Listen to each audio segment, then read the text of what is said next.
지금으로부터 2200년 전 로마 시대 때 로마의 적국인 카르타고라는 나라에 한니발이라고 하는 굉장히 유명한 위대한 장군이 살았었거든요. 이 한니발이 로마의 뒤로 돌아가서 로마 땅 내에서 로마시를 등지고 전쟁을 벌여서 약 17년 동안 로마 땅에 있을 정도로 그래서 그 당시에는 우는 아이에게 한니발 왔다라고 하면은 울음을 그쳤을 정도라고 하니까 이 한니발이 로마의 심장부까지 진격하면서 얼마나 공포스럽고 위대한 존재였는지를 우리가 잘 알 수 있겠죠. 그런데 여러분들 다 아시다시피 결국 전쟁은 로마의 승리로 끝나게 됩니다. 시오노 나나미 같은 전문가들은 카르타고에는 한니발 한 명뿐이었지만 로마에는 30여 명의 유명한 집행관들이 있었다, 이렇게 얘기를 하는 걸 제가 예전에 읽은 것도 같아요. 한니발이라고 하는 역사상 가장 위대한 장군 한 명이 전쟁을 치러야 했던 나라, 그리고 한니발만큼 유능하지는 않았지만 그래도 위대한 집정관 30명이 한니발에게 맞섰던 로마. 결국 승리는 로마에게 돌아갔네요. 로마가 이렇게 카르타고를 이길 수 있었던 여러 가지 이유가 있는데요. 저는 그 중에 한 가지가 바로 노블레스 오블리주라고 생각을 합니다. 로마 사람들은요, 본인들이 혜택을 받은 만큼 다른 사람들에게 돌려줘야 할 의무가 있다라고 하는 생각이 굉장히 강력했고, 때문에 군인으로서 전쟁에 참여하는 것을 굉장한 명예로 생각을 했습니다. 바로 이 생각이 로마가 전 세계를 제패할 수 있게 만든 원동력 중에 하나였고, 수백 년 뒤에 로마가 멸망할 때를 보면 많은 사람들이 자신의 의무는 잊은 채 이익만을 꾀했다는 사실을 역사적으로도 잘 볼 수가 있습니다. 오늘 본문 보니까 이제 그런 얘기들을 해요. 여러분, 우리나라는 서울이 한강을 중심으로 강북과 강남으로 나뉘어져 있는데요. 이스라엘은 남북으로 흐르는 요단강을 바탕으로 동쪽과 서쪽으로 나뉘어져 있거든요. 오늘 본문 신명기 3장에서는요, 이스라엘 백성이 이 요단강 동쪽을 모두 차지하고 나서 12지파 중에 르우벤 지파, 갓 지파, 므낫세 지파 중에 절반에게 그 땅을 나누어 주는 장면이 소개가 됩니다. 그럼 이제 그 두 지파 반은 전쟁을 치르지 않고 그곳에서 편히 쉬어도 되는 것이냐? 그건 아니고요. 오히려 모세가 그들에게 부탁한 것은 너희들에게 먼저 혜택이 주어졌으니까 너희들이 앞장서서 요단강 서쪽으로 진군해 달라는 부탁을 했고, 이 두 지파 반은 본인들이 받은 혜택을 의무로서 되갚기 위해서 본인들이 그 전쟁의 선두에 서겠다고 약속을 하는 굉장히 훈훈한 얘기가 오늘 본문에 소개되고 있습니다. 아마 이 영상을 보시는 분들은 내가 신앙생활 좀 한다라고 생각하시는 분들이 굉장히 많을 거예요. 저도 역시 그랬습니다. 제가 청년 때 교회에 얼마나 봉사를 했는지를 좀 말씀을 드리면요, 우선 주일날 아침 10시까지 가서 성가대 연습을 합니다.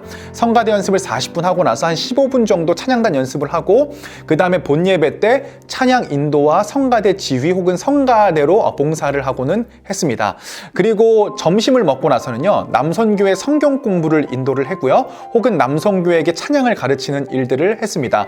그 일이 끝나면 바로 오후 예배 찬양 연습을 했고요, 오후 예배 찬양이 끝난 이후에는 바로 중고등부 찬양단 연습을 하고, 중고등부 찬양 인도를 한 다음에는 교사로 섬겼고, 중고등부 예배가 끝난 다음에는 교사회의까지, 이렇게 해서 아침 10시부터 저녁 6시까지 정말 풀로 봉사를 했는데요. 제가 그때를 생각하면서 가끔 지금도 농담으로 내가 목사님보다 일 더 많이 했다, 이렇게 얘기를 하곤 합니다. 그러니까 저는 한마디로 일 많이 하는 거에 대한 부심이 물론 지금도 조금 남아있는 사람인데요. 신대원을 가고 나서도 그것이 변하지가 않았어요. 항상 쓰리잡을 뛰었고, 제가 한 전도사 3년차, 4년차일 때는 제가 청년들에게 신방하는 비용만 한 달에 100만 원씩 들 정도로 굉장히 열정적으로, 그리고 그 돈을 메꾸기 위해서 투잡, 쓰리잡 항상 뛰었던 그런 기억들이 납니다. 그렇게 열심히 하나님의 일을 항상 했는데, 어떤 결정적인 순간에, 제 인생이 굉장히 위기의 순간에 깨닫게 되는 것은 그것이 바로 하나님의 일로 포장된 내 자신을 드러내기 위한 일이었구나라는 것을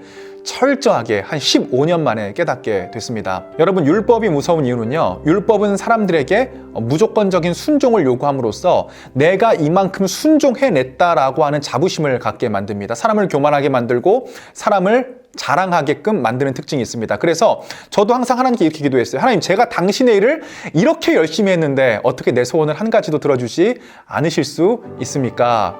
그런데 복음이라는 것은요, 우리가 율법으로 말미암아 의로워지는 것이 아니라 내가 무언가 주님의 일을 열심히 했기 때문에 그분이 나에게 베풀어 주시는 것이 아니라 그냥 값없이 나에게 베풀어지는 놀라운 은혜입니다.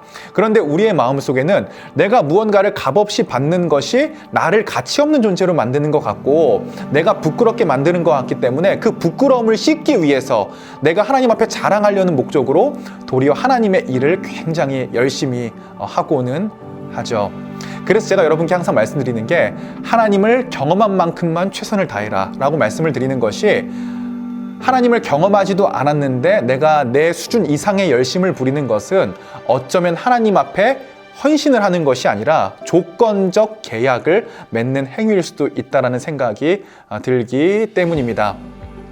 저는 저와 여러분들이 오늘 본문에 소개된 두 지파 반과 같이 하나님께 정말 헌신된 사람들이 되기를 주님의 이름으로 축복을 드립니다. 하지만 율법 때문에 하나님에게 기브 앤 테이크를 요구하기 때문에 최선을 다하는 것이 아니라 그분께서 나에게 은혜를 베풀어 주셨기 때문에 감사하고 겸손한 마음으로 주님 아무것도 아닌 나에게 주님께서 베풀어 주신 그 은혜가 놀랍고 감사해서 주님 제가 이 일이라도 하지 않으면 정말 주님께 너무 죄송해서 얼굴을 들 면목이 없습니다 라고 이야기하는 우리의 마음속에 있는 겸손, 즉 하나님을 경험한 만큼만 살아내는 놀라운 진리, 그러면서도 결국 그것을 통해서 하나님과 가까워지는 놀라운 하나님과의 관계에서 오는 복음의 능력이 오늘 하루도 저와 여러분에게 가득하시기를 주님의 이름으로 축복을 드리면서 저는 또 내일 영상으로 돌아오도록 하겠습니다. 피스.